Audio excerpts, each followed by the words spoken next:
Magandang oras mga kababayan, mga ka-Golden Boy. Happy Easter Sunday sa lahat. At meron tayong pulsuhan ngayon.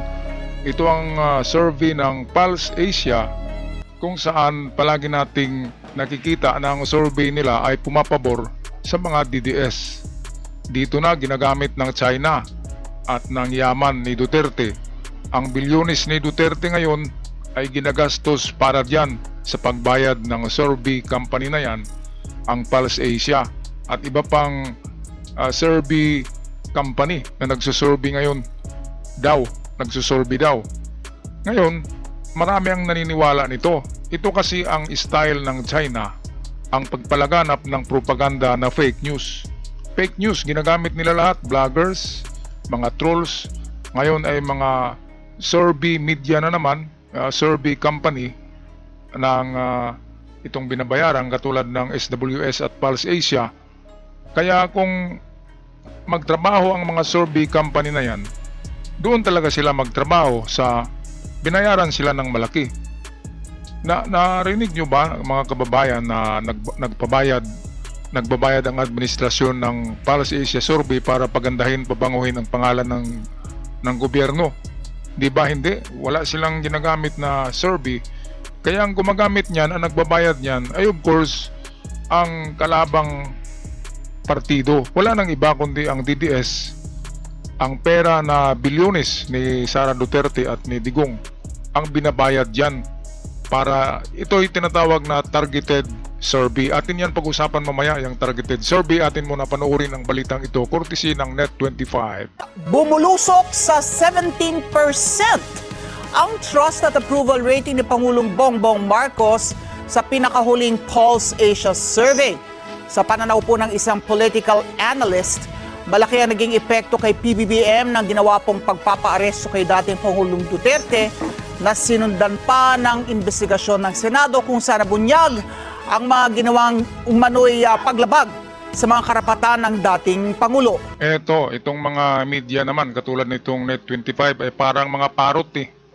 Parang mga parot. Bakit nasabi ko? Kung ano ang narinig nila sa kanilang amo, yun din ang isasabihin nila. Paano bang tataas ang rating ni BP Sara? Hindi nga siya nagtrabaho. Tumaas ang rating niya, ito na yung sinabi ko na targeted. Ang pinupuntahan ng Pulse Asia na surbihin na lugar ay yung mga bangketa, yung mga squatters, slum area.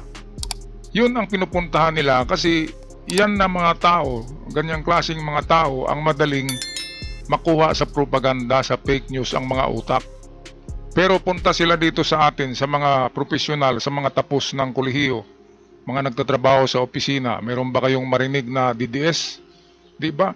Paano tayo papanig diyan sa taong napakalaki ng ginawang kalukuhan sa Pilipinas? Bakit naman tayo bubuto kay Sara? Alam naman natin na tambalusta, di ba? Ano-ano na lang ang na-discover sa kanya ngayon, hindi lang yung sa DepEd, di ba? Sa DepEd ay 52 billion ang kanyang inaano doon, di ba?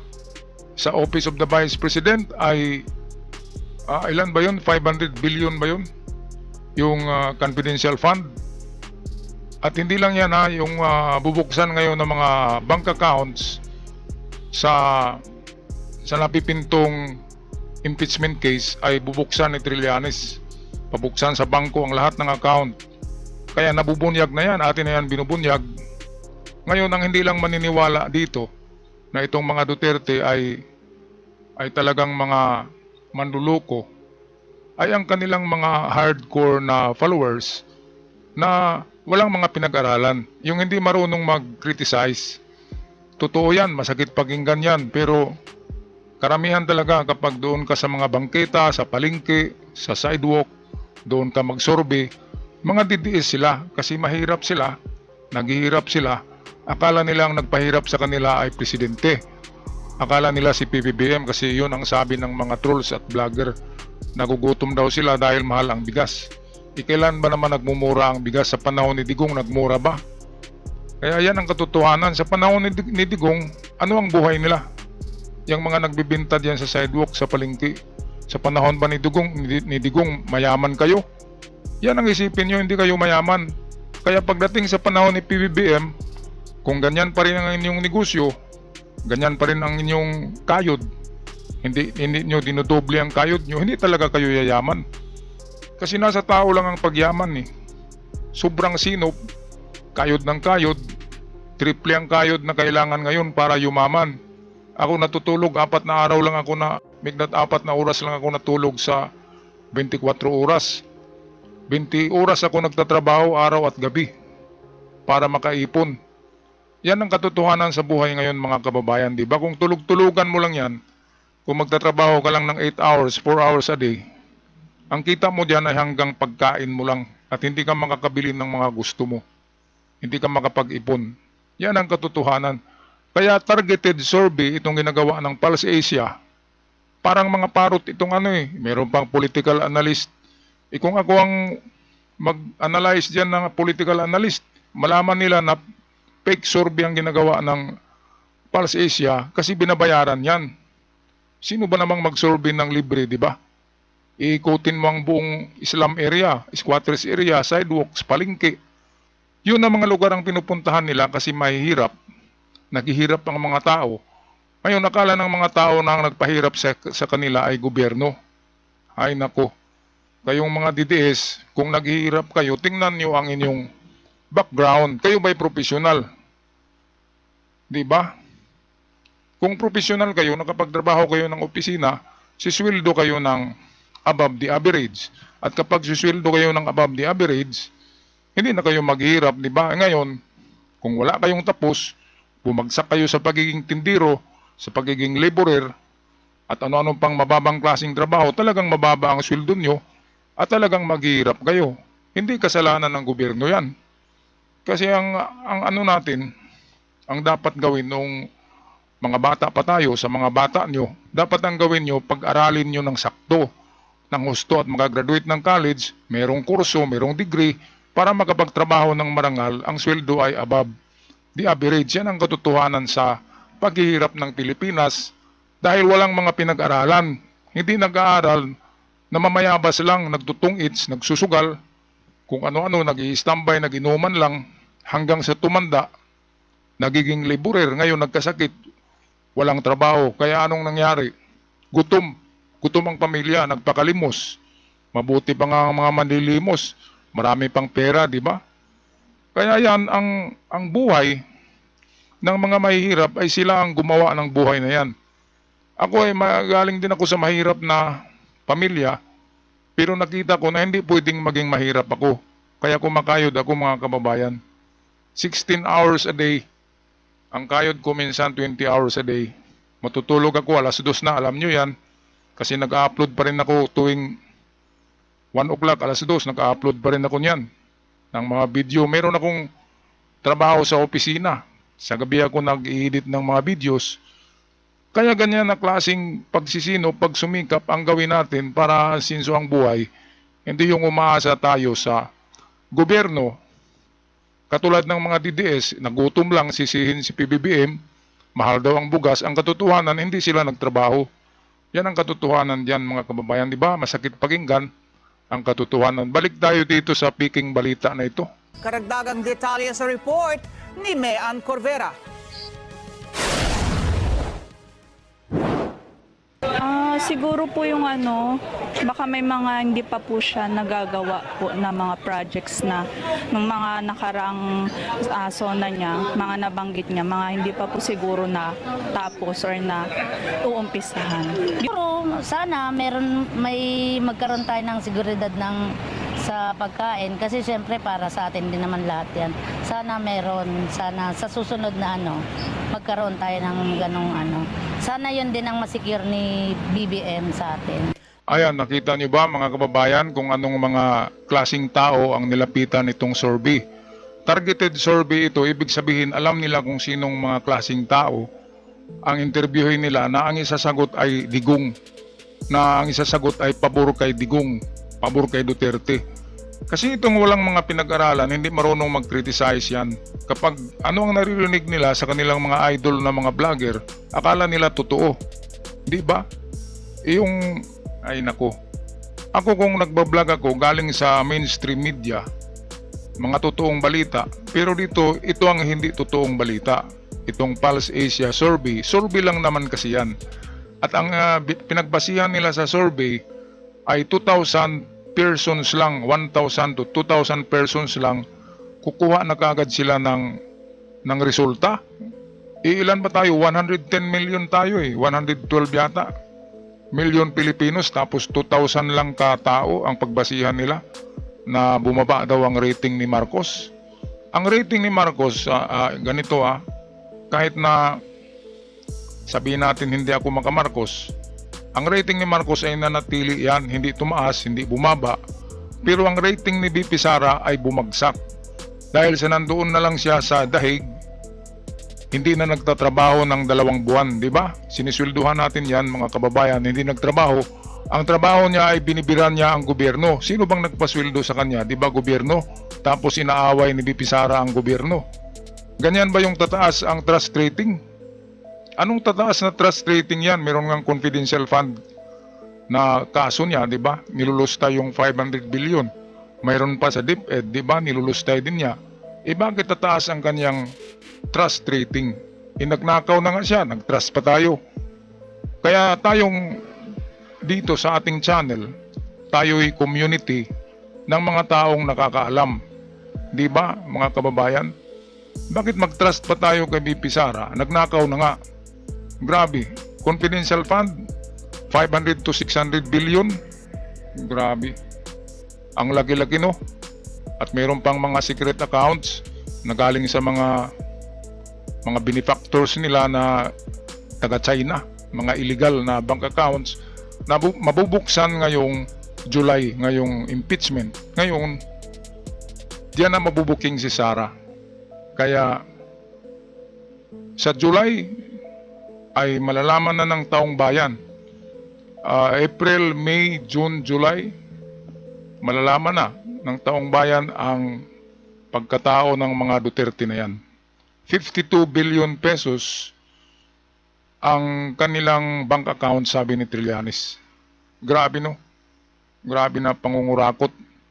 Hindi lang sa gobyerno, kundi itong kanilang illegal activities, illegal na negosyo. Ngayon, ang nakapagtaas ng dugo ko, bakit tumaas pa ang rating ni Sara? Dapat nga bumulusok din. Yan ang katotohanan dyan dahil marami nang nakadiscovery, marami nang nakaalam ngayon na mayroong ginagawang hindi maganda si VP Sara, di ba? Mga kababayan, at hindi siya nagtrabaho ngayon sa gobyerno as a vice president, wala siyang ginagawa, pero tumatanggap ng sahod, pera galing sa bayan, galing sa mga loyalista at galing sa mga DDS. Pero alam naman natin na ang mga loyalista ay mas maraming professionals sa loyalista, kaya mga loyalista ang maraming bayad na taxes sa gobyerno, di ba? Paano magbayad ng taxes ang nagtitinda lang sa sidewalk? Hindi sila, exempted sila, di ba? Yung nagtitinda ng isda, exempted yan ng tax. Kasi ang tinataksan lang ngayon ng gobyerno ay ang sumisweldo ng 100,000 pesos a year. At kapag mababa ang kita mo doon, mababa sa 100, wala kang tax, libre ka. Di ba, mga kababayan? O sinong nagbabayad ng taxes? Di ba ang mga loyalista? Kasi karamihan ng mga loyalista ni Marcos ay mga professionals, nagtrabaho sa mga opisina. Yan ang katotohanan yan. Kaya itong mga survey na ito, tinawag ko ito na targeted survey. Hindi siya piki, pero hindi totoo. Kasi ang nilalapitan nila ay yung alam nila ng mga DDS. Para ang sagot ay pabor kay Digong at pabor kay Sara. Ngayon, punta sila sa mga opisina. Makikita nila, walang papanig diyan sa mga Duterte. Dahil alam na natin ang katarantaduhan na ginagawa ng mga yan. Okay, balik tayo dito sa balita. Yan ang hinaing ng ilan lamang sa ating mga kababayan na posibleng dahilan rin ng pagbaba ng kanilang tiwala sa administrasyon. Sa pinakahuling survey ng Pulse Asia, bumulusok pa ang trust at approval rating ni Pangulong Bongbong Marcos habang tumaas naman ang performance rating ni Vice President Sara Duterte nitong Marso ngayong taon. Aba, bakit tumaas? Mas tumaas pa. Ang totoo dyan, bumulusok ang trust rating ni Sara kasi nalaman na ng publiko ang kanyang mga kabalbalan. Ngayon kay PBBM naman ay pwedeng marami ang nadiskontento. So hindi dapat maintain lang doon ang ano, kasi wala pa, nasa kalahati pa siya ng termino niya 3 years pa, so another 3 years. Diyan na talaga makikita, matatapos na yung mga mega project niya katulad ng Bataan Cavite Interlink Bridge. Napakalaki na yan na project, yung subway railway station ng Metro Manila. Napakalaki na gasto na yan. At matatapos ang mga yan sa year 2028 sa paglabas ni PBBM sa kanyang pagka-presidente. Kaya hindi naman yan katulad ng sili, katulad ng red hot chili pepper na aanghang kaagad. Tinatrabaho pa yan Pero alam naman natin na marami na talagang ginagawang proyekto si PBBM. Mga pabahay, housing, di ba? Pamimigay ng lupa, certificate ng lupa, pagbabayad ng mga utang ng mga magsasaka, at iba pa na hindi natin alam. Ngayon, ang mga DDS kasi, yung mga tindira, yung mga nasa palengke, hindi kasi yan nagbabasa ng mga news. Ang kanila yung narinig lang nila kung anong narinig nila, tapos yung tinitingnan nila instead ng news ay doon sila tumitingin sa idol nila na vlogger, which are ang mga vlogger na yan ay mga DDS na idol nila. Kaya yung utak nila, ang napapasok ay mga maling impormasyon, maling propaganda, fake news ng mga DDS vlogger. Kaya hindi sila nakikinig sa katulad sa channel ko at sa ibang channel na pro PBBM. Hindi sila nakikinig kasi baka ma-brainwash sila. Yun ang pagkakamali nila. Sabi ko nga, makinig kayo sa katotohanan para tataba ang utak, lalaki ang utak, para maging matalino ang mga DDS. Kasi lumiliit ang utak nila, lalong lumiliit, at laging sumasama ang kanilang ugali dahil sa input nitong idol nila ng mga vlogger katulad ni Maharlika. Anong makukuha mo na magandang lesson sa mga sinasabi ni Maharlika? Puro pagmumura. Walang katotohanan, walang katutunan, walang katutunguhan ng mga kwento, di ba? Ang babaw-babaw ng mga kwento, puro pagmura. Marami pang mga vlogger diyan na DDS vlogger, makikita nyo, ang content nila ay hindi intellectual, hindi nag-criticize. Palibasa, baka walang degree, di ba? Yan ang katotohanan, masakit talaga. Ako 2 ang degree ko. Kaya makapag-criticize tayo ng maayos at ma-analyze natin ang peke at hindi peke na mga balita. Alright, patuloy tayo sa nakong balita ito. Nakarinig lang sa Pulse Asia ay dinugtungan nila Akala nila totoo yung balita ng Pulse Asia. Naku, noon pa man yan, sa panahon ni Cory, binabayaran na rin yung Pulse Asia na yan ng mga kalaban. Sa panahon ni Marcos noon, sinisiraan si Marcos ng Pulse Asia, ngayon sinisiraan na naman. Kaya ito na naman, bumalik na naman tong Pulse Asia. Pera-pera lang kasi yan. Siguro napakalaging bayad niyan sa sorbin yan. Kasi yan ay tinatawag yan na mind conditioning sa psychology. Mind conditioning ang ginagamit ng China trolls, ng DDS vloggers, ng Pulse Asia, ng SWS. Mind conditioning. Palagi nilang ibinabalita na bumagsak ang rating ni Marcos, andin tumaas ang kay Sara. Paano tataas ang kay Sara na ang daming kasalanan nila? Okay, sabihin natin bumagsak nga ang rating ni Marcos, pero dapat bumagsak din kay Sara kasi parte siya ng gobyerno bakit hindi bumagsak? Ang dami pang ninakaw niya na pera sa confidential fund, di ba? Mga kababayan, tapos tumaas pa yung rating niya. Diyan natin makikita na maling-mali. Maling-mali, peking balita, peking survey company ang Pulse Asia. Yan ang katotohanan. Balik tayo sa balitang ito na parot. Sabihin natin na mga parot pala ito Ginawa ang survey mula March 23 hanggang 29 kung kailan tinanong ang taong bayan sa kanilang opinyon hinggil sa naging pagganap ng tungkulin ng mga opisyal ng gobyerno. Si Duterte lang ang nakakuha ng pinakamataas na rating sa 4 na pinakamatataas na opisyal ng pamahalaan. Sa ulat sa Bayan Survey, bumagsak sa 17% ang approval rating ni Pangulong Marcos mula sa dating 42% noong Pebrero at 25% nitong March. Taliwas yan sa performance rating ni VP Sara Duterte na umabot sa 59%, tumaas pa ng 7% kumpara sa 52% nitong Pebrero. Ay, maniwala ba kayo dyan, mga kababayan, na noon 59% ang trust rating ni Sara dahil hindi pa alam ng sambayan ng Pilipinas ang kanyang kabalbalan na ginagawa na pagkurakot ng pera ng gobyerno, confidential fund, DepEd budget, lahat kinurakot yan, di ba? Hindi pa nila alam ng mga sumusuporta kay Sara, kaya 59%. Ngayon ay tumaas daw eh. Paanong tataas yan? Alam na nga ng sambayanan kung ano ang ginagawa niya. Di ba?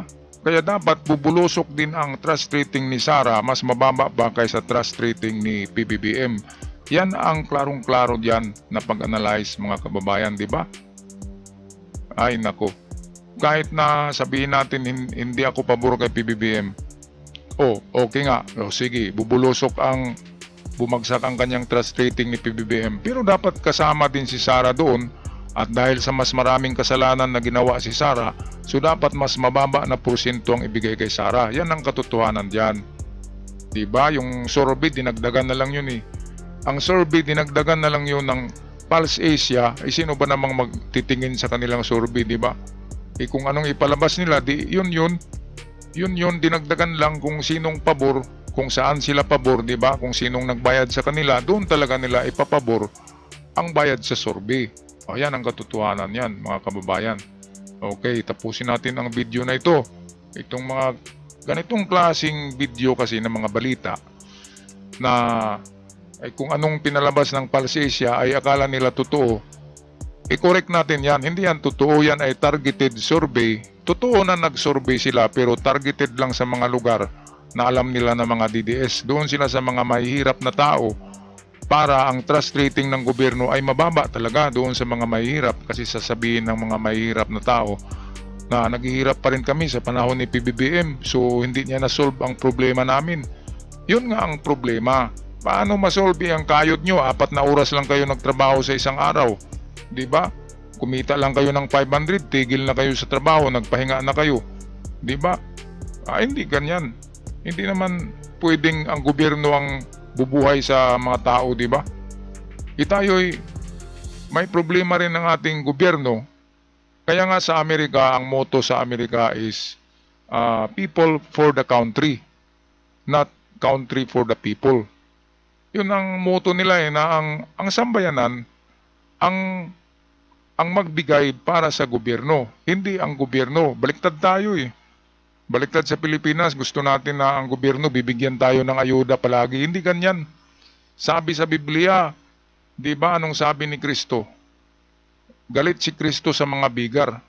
Ayaw niya ng ganyan. Sabi nga ni Kristo, turuan niyong mangisda ang mga tao at huwag niyong bigyan ng isda. Yun ang sabi niya sa mga disipulo niya. Kaya ang mga disipulo nagtaka, bakit turuan namin? Turuan niyo para mabubuhay sila for a lifetime, para tatagal. Kasi kung bigyan lang, kinabukasan hihingi na naman sa inyo ng isda. Yun ang paliwanag ni Jesus. Kaya turuan nyo na lang kung paano mangisda para mabubuhay sila. So ganyan yan. Magtrabaho tayo kasi pinagpaaral tayo ng magulang para paglaki may trabaho tayo, mabubuhay tayo. Hindi yung mga tamad. Tamad lang yung nagugutom at tamad yung nagrereklamo. Nagkaganyan lang ang buhay nila. Gobyerno ang sisihin. Ako ang laki-laki ng utang ko nung nakaraang taon, di ba? Sisihin ko ba si PBBM? Ang laki-laki ng utang ko, kala ko hindi ko mabayaran. Pero sa taon na ito, ay siniswerte ako na babayaran ko. Grabe. May sinabi ba ako na dahil sa gobyerno, nagkaroon ako ng malaking utang? Naghihirap ako? Grabe. Kalukuhan. Privilege na nabuhay tayo dito sa Pilipinas na may lupa tayo na tinitirhan. Malaking pribilehiyo na yan. Kaya kung meron tayong trabaho, ay pagyamanin natin ang trabaho, palakihin natin at magsumikap.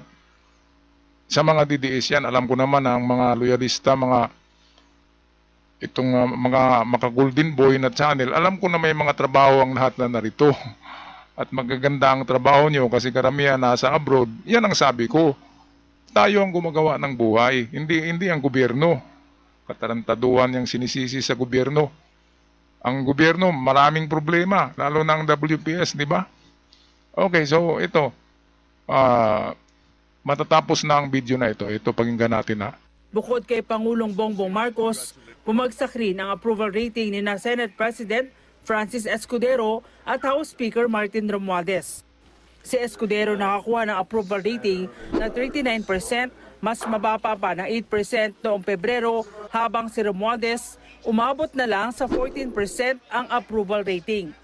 Ayon sa political analyst na si Professor Dennis Coronacion, tinamaan si PBBM ng ginawang pagpapaaresto kay dating Pangulong Rodrigo Duterte na sinundan pa ng investigasyon ng Senado kung saan nabunyag ang mga ginawang paglabag sa mga karapatan ng dating Pangulo. Ayan, maling news na naman. Nabunyag daw ang pagkakamali. Anong pagkakamali?